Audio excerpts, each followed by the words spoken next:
2026-yil 1-fevral abreska bu 8 yoshli chang olma hisoblanadi.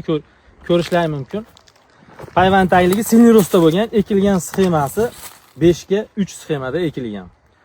Hozir ko'pchilikda shu savol javob bo'lyapti. Silniros payvand tagida daraxtni pastlik ushlash mumkin emas deyapti. Lekin bu xato bo'ladi. Mana ko'rishlari mumkin. Mana 8 yoshda juda ham pastlik.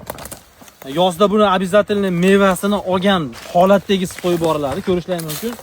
Faqat yo'g'on stvolda olinadi. Buni kesish vaqti va qarash, suv ochish tartibiga rioya qilsangiz bo'ldi. Mana egib baylangan 90 gradus bilan 45 gradus o'rtasida egib baylangan meva kurtaklardan, faqat meva kurtaklardan foydalaniladi xolos.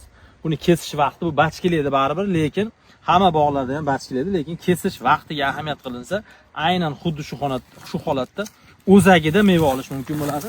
Bu tomonlardan olib o'tmasin. Hozir abreska jarayonlari ketyapti. Bu tomonlarda qilingan daraxtlarning shakllari hammasi pastli bir xil holatda.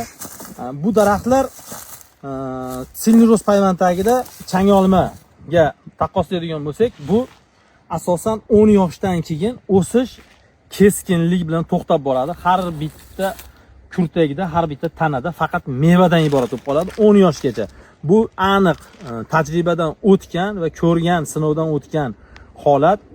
Aynan olma Silnirosda ko'p daraxtlarda 10 yoshdan keyin Silniros payvand tagidagi olmalar bu sinovimizda o'tgan. Kelib ko'rsalaring 25 yoshli, 24 yoshlilar bor. Aynan 10 yoshdan keyin o'sish to'xtab qoladi. Faqat mevaga yotib oladi.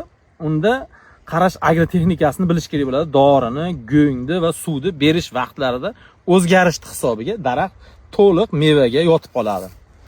Ko'rishlaringiz mumkin, bu tomonlardan abreskalar ketyapti. Bizda agronomlik maslahatlari, agronomlik xizmatlari mavjud. Agar kimga kerak bo'ladigan bo'lsa, xuddi shunaqa bog'larni tashkillashtirish kerak bo'lsa, pastda nomer qoldiramiz. Bemalol aloqaga chiqishlari mumkin bo'ladi. Mana bu yerda 8 ta liderdan, mana bu yerda 6 ta liderdan egma usulda tarbiyalanib foydalanyapti.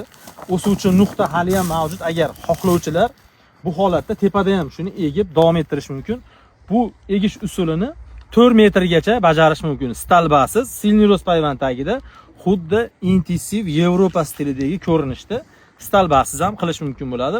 Bu hozirgi kunda Pink Lady Rozgilov olmalarida bu juda ham zo'r effekt beradi.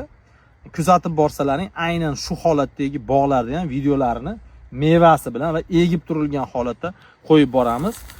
Bizni kuzatishda davom etasizlar do'stlar. Sog' salomat bo'linglar.